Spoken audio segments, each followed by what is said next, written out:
കേരളത്തിന്റെ പ്രിയപ്പെട്ട നോവലിസ്റ്റ് പെരുമ്പടവം ശ്രീധരൻ യെരുശലേമിൽ ഗത്സമനയിലെ ഒരു പാറപ്പുറത്ത് കവുണ്ണ് വീണ് കരഞ്ഞു.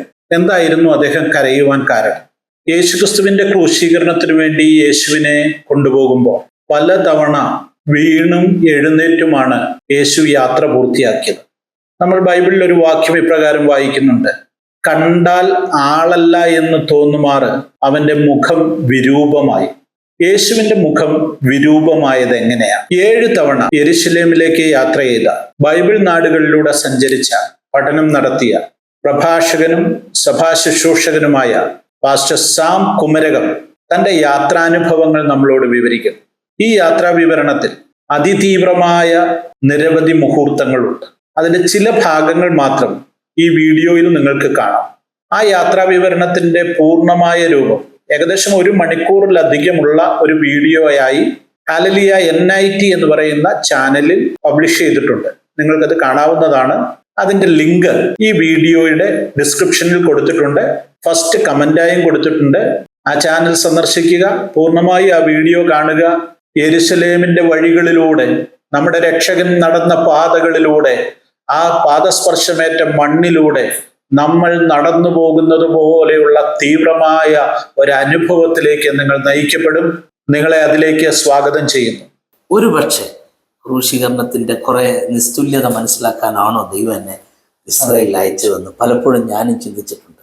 ഞാൻ അവിടെ ചെന്നപ്പോൾ മനസ്സിലാക്കിയൊരു കാര്യം, പ്രത്യേകിച്ച് അച്ചുമൻചാൻ ഈ ക്രൂശീകരണത്തിൽ യേശു കർത്താവ് ക്രൂശുമായി പോകുന്ന സമയത്ത് അവിടുത്തെ ഗൈഡ് ഉണ്ടല്ലോ, ഓരോ രാജ്യത്തും ലൈസൻസ്ഡ് ആയിട്ടുള്ള ഗൈഡുണ്ട്. ഗൈഡില്ലെങ്കിൽ സൈറ്റ് നമുക്ക് ഓപ്പൺ ആകത്തില്ല. അപ്പോൾ ഓരോ ഗൈഡും അതിൻ്റെ വിശദീകരണങ്ങൾ പറയുന്നുണ്ട്. അത് മലയാളത്തിൽ കർത്താവിൻ്റെ ദാസൻ നമുക്കത് വിശദീകരിച്ച് നൽകുന്നുണ്ട്. ആ സമയത്ത് പറയുന്ന ഒരു കാര്യം, ഞാനത് ആദ്യമാണ് അങ്ങനെ കേൾക്കുന്നത്. എന്ന് വെച്ചാൽ യേശു കർത്താവിനെ ക്രൂശിൽ ഇങ്ങനെ ആണിയടിച്ച് 2 കൈയും വിരിച്ച് ആണിയടിച്ചു. എന്നാൽ അവിടെ പറഞ്ഞ വിശദീകരണം ഇങ്ങനെയാണ്: യേശു കർത്താവിനെ ഇതുപോലെ തന്നെ കൈ വിരിച്ചിട്ട് ആ കാട്ടുമരം, ആ ഒലിവ് വൃക്ഷം യേശുവിൻ്റെ കൈയുടെ പുറകിൽ ഇങ്ങനെ കെട്ടിക്കൊടുത്തു. ഇങ്ങനെയാണ് യേശു ക്രൂശിലേക്ക് നടന്നു പോയത് എന്നാണ് അവിടെ ഗൈഡ് പറയുന്നത്. ഇങ്ങനെയാണ് നടന്നു പോയത്. നമുക്ക് ബൈബിളിൽ തെളിവില്ല, പക്ഷേ ഇങ്ങനെ നടന്നു പോയപ്പോ ആ ക്രൂശും ചുമന്നുകൊണ്ട് നടന്നു പോയപ്പോ യേശു മുഖമടിച്ച് വീഴുകയാണ് ഈ ഭാരത്തോടെ, ഈ പച്ചമരത്തിന്റെ. അപ്പം പട്ടാളക്കാർ വന്ന് യേശു കർത്താവിനെ താങ്ങി എഴുന്നേൽപ്പിച്ചാൽ ഒരു വചനമുണ്ടല്ലോ, കണ്ടാൽ ആളല്ല എന്ന് തോന്നുമാറ് യേശുവിൻ്റെ മുഖം വിരൂപമായി. അപ്പൊ ആ വചനത്തിന്റെ നിസ്തുല്യത ഇതാണെങ്കിൽ ഒന്നുകൂടെ സ്തോത്രം ചെയ്തേ പറ്റൂ. എത്ര പ്രാവശ്യം അവൻ വീണ് കാണും, വീണു എഴുന്നേറ്റും. കണ്ടാൽ യേശുവാണെന്ന് തോന്നുമാറെന്നല്ല, കണ്ടാൽ ആളല്ല, ഒരു മനുഷ്യരൂപമല്ലാതെ വിരൂപമാക്കപ്പെട്ട നസറായനായ യേശു. അപ്പോൾ ആ യാത്ര കരഞ്ഞുകൊണ്ടാണ് എല്ലാവരും പാട്ടും പാടി കണ്ണുനീരോടെ. നമ്മളെല്ലാം കർത്താവിൻ്റെ മേശയുടെ സമയത്ത് പാടുന്ന പാട്ടുകൾ, മനസ്സോടെ ശാപമരത്തിൽ തൂങ്ങിയ മനുവേല ദൈവ ജാല, അറിയാതെ അലറിക്കരഞ്ഞുകൊണ്ട് ഏങ്ങലടിച്ച് കരഞ്ഞ് പാടിപ്പോകുന്നവരെ ഞാൻ കണ്ടിട്ടുണ്ട്. അത് പെന്തക്കോസുകാർ മാത്രമല്ല ഈ യാത്രയിൽ ഒപ്പം പല പല ജാതി മതസ്ഥർ, ഇൻക്ലൂഡിങ് അക്രൈസ്തവരുടെ അനുഭവങ്ങൾ കേട്ടാൽ നമ്മുടെ ഉള്ളം വേദനിക്കും. കാര്യം ഗതശമനായിലെ ഒരു അനുഭവം പറഞ്ഞോട്ടെ. ഗതശമന പൂങ്കാവനത്തിൽ നമ്മൾ പോകുന്ന സമയത്ത് ഏറ്റവും വിശാലമായ ഒലിവ് വൃക്ഷങ്ങൾ നിൽക്കുന്നത് ഗതശമന പൂങ്കാവനത്തിലാണ്. ഗതശമന പൂങ്കാവനത്തിൽ 2000 വർഷത്തിൽ പഴക്കമുള്ള ഒലിവ് വൃക്ഷങ്ങളുണ്ട്. കാരണം അങ്ങനത്തെ 7 ഒലിവ് വൃക്ഷങ്ങൾ അവിടെ ഉണ്ട് എന്ന് നമ്മൾ ചെല്ലുമ്പോൾ കേൾക്കാം. പക്ഷെ ചെന്ന് കാണുമ്പോഴാണ് ഓ യെസ്, കാരണം ഇങ്ങനെ 2-3 പേര് ഇങ്ങനെ നിന്ന് പിടിച്ചടിച്ചാൽ എത്തത്തില്ല. അത്രയ്ക്കും നൂറ്റാണ്ടുകളുടെ പഴക്കമുള്ള യേശു കർത്താവ് കവന്ന് വീണ് ഒരു കല്ലിൻ്റെ മീതെ വീണ് യേശു പ്രാർത്ഥിക്കുകയാണ്. ഈ ലുക്കീമിയ വന്നവനെ പോലെ, ബ്ലഡ് ക്യാൻസർ വന്നവനെ പോലെ രക്തത്തുള്ളികൾ ഇറ്റിറ്റ് നിലത്ത് നിവദിക്കുന്ന ആ പ്രാർത്ഥന. അപ്പോൾ ആ പ്രാർത്ഥനയുടെ ആ രക്തഗന്ധം ഒരുപക്ഷെ ഈ വൃക്ഷങ്ങൾ ഒപ്പിയെടുത്ത് കാണാം. കാരണം യേശുവിൻ്റെ പ്രാർത്ഥന അതായിരുന്നു. ആ സ്ഥലത്ത് അച്ചുകുഞ്ഞിരുന്നവരിൻ്റെ കൂടെ ഒരു സാഹിത്യകാരൻ നമ്മുടെ കേരളത്തിൽ നിന്ന് പോയി, അക്രൈസ്തവനായ ഒരു സാഹിത്യകാരൻ. എല്ലാവരും ഗതശമനയിൽ ചെന്നു. പെരുമ്പടവം ശ്രീധരൻ സാറിന് ആചാരം ഒരു സങ്കീർത്തനം പോലെ എഴുതിയ പെരുമ്പടവം ശ്രീധരനാണ് അങ്ങനെ യാത്ര ചെയ്തത്. യെസ്, ശ്രീധരൻ സാറ് അവിടെ ചെന്ന് എല്ലാവരും ഗതശമന പൂങ്കാവനത്തിൽ നിന്ന് തിരിച്ച് ബസ്സിൽ കയറിയപ്പോൾ ശ്രീധരൻ സാറിനെ കാണുന്നില്ല.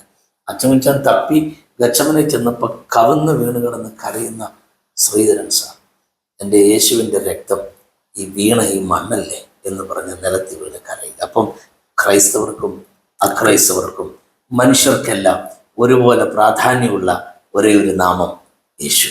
ആ യേശുവിൻ്റെ രക്തം വീണ സ്ഥലത്തു കൂടിയാണ് നമ്മൾ കാല് ചവിട്ടി നടക്കുന്നത്. പി.ജെ.ങ്ങളുടെ ഭാഷ പറഞ്ഞാൽ ചില സമയത്ത് അതിൽ നടക്കുമ്പോൾ യേശു കൈക്ക് പിടിച്ച് നടക്കുന്ന പോലെ എനിക്ക് തോന്നാറുണ്ട് എന്ന് പി.ജെ.ങ്ങൾ പറയാറുണ്ട്. ഗദശമന, അതുപോലെ കയ്യഫാവിൻ്റെ അരമന, പിലാത്തോസിൻ്റെ അരമന, യേശുവിനെ മുൾക്കിരീടം ധരിപ്പിച്ച സ്ഥലം, ക്രൂശുമെടുത്തു പോയ സ്ഥലം, പിന്നെ ഗോൽഗോഥ മല. പണ്ടത്തെ ആ ഗോൽഗോഥ മല നമുക്ക് അതുപോലെ അവിടെ അധികം വ്യക്തമല്ല എങ്കിലും ഒരു രാജകീയ റോഡ് അവിടെ അതിലെ കടന്നു പോയിരുന്നു, റോയൽ റോഡ്. അപ്പോൾ ആ രാജകീയ റോഡിൻ്റെ സൈഡിൽ യേശു കർത്താവിനെ ക്രൂശിക്കുന്നു. പിന്നെ ഏറ്റവും പ്രാധാന്യമുള്ളത് യേശു കർത്താവിനെ അടക്കിയ ആ ഗാർഡൻ ടോം, അവിടെ നമുക്ക് ചെല്ലാനും അതൊന്നും തുറന്നു കിടക്കുകയാണ്. അവൻ്റെ ഇവിടെയില്ല, കാരണം യേശു ഇന്നും ജീവിക്കുന്നു. അവിടുത്തെ ഏറ്റവും വലിയ സന്തോഷമാണ് നമുക്ക് ആ ഗാർഡൻ ടോമിൽ സംസാരം പോയിട്ടുള്ളതല്ലേ. ഗാർഡൻ ടോമിൽ നമ്മളവിടെ ചെല്ലുന്നു, കർത്താവിൻ്റെ മേശയുടെ ശുശ്രൂഷ നടത്തുന്നു. അതുമാത്രമല്ല പല രാജ്യങ്ങളിൽ നിന്ന് വന്നവർ പല പല കോണുകളിൽ ഇരുന്ന് ദൈവത്തെ ആരാധിക്കുന്നു. ഞാൻ ഒരിക്കൽ പോയ സമയത്ത് ഏതോ ഒരു രാജ്യക്കാര് അവർ അന്യഭാഷയിൽ അങ്ങ് ആരാധിക്കുകയാണ്. ഞാൻ കുറെ അധിക സമയം അവിടെ പോയി. കർത്തൃമേശയാ 10-12 പേരേ ഉള്ളൂ, ഒരു രാജ്യത്തുനിന്ന് വന്നവരാ. അവർ അന്യഭാഷയിൽ അങ്ങ് ലൗഡ് വോയിസിലാണ് അവർ ദൈവത്തെ ആരാധിക്കുക. അതുപോലെ 10-100 പേര് ഒരുമിച്ച് ആഫ്രിക്കയിൽ നിന്ന് വന്നു. കയ്യിൽ ഒലിവിന്റെ ഇല പിടിച്ചുകൊണ്ട് അവര് പപ്പാന്യൂഗിനിയ എന്ന് പറയുന്ന രാജ്യം, അവിടെ നൃത്തം ചവിട്ടി ദൈവത്തെ അവർ ആരാധിക്കുക. എല്ലാ നാവും പാടും. അതൊരു വല്ലാത്ത അനുഭവമാണ്. ഈ ഗാർഡൻ ടോംബിലെ നമ്മുടെ കർത്താവ് ഉയർത്തെഴുന്നേറ്റ സ്ഥലം എന്നുള്ള ആ ഒരു ഫീല് നമ്മുടെ ഉള്ളിലോട്ട് വരുന്നു. രണ്ടാമത് ഈ ലോകത്തിന്റെ എല്ലാ ഭാഗത്തു നിന്നും വന്നിരിക്കുന്ന ഇതുപോലെ ചെറിയ ചെറിയ കൂട്ടങ്ങൾ, അവരുടെ ആ ഒരു എക്സൈറ്റ്മെന്റ് നമുക്കത് വാക്കുകൾ കൊണ്ടൊന്നും പറഞ്ഞറിയിക്കാനൊക്കത്തില്ല. അവിടെ ചെന്നത് കാണുമ്പോഴേ നമുക്കതിൻ്റെ അത് കണ്ടു കഴിയുമ്പോൾ നമുക്ക് ഭയങ്കര ഒരു സംതൃപ്തി. കാരണം യേശു ഒന്നും ജീവിക്കുന്നു. ഈ യാത്രയിൽ വേറെ എവിടെയും പോയില്ലെങ്കിലും ആ സ്ഥലത്ത് പോയി നിൽക്കുമ്പോൾ ഉണ്ടാകുന്നത് ഒരു വല്ലാത്ത. പാസ്റ്റർ സാം ജോസഫിന്റെ യാത്രാനുഭവങ്ങളിലെ 1-2 കാര്യങ്ങൾ മാത്രമാണ് ഈ വീഡിയോയിൽ ഉൾപ്പെടുത്തിയിരിക്കുന്നത്.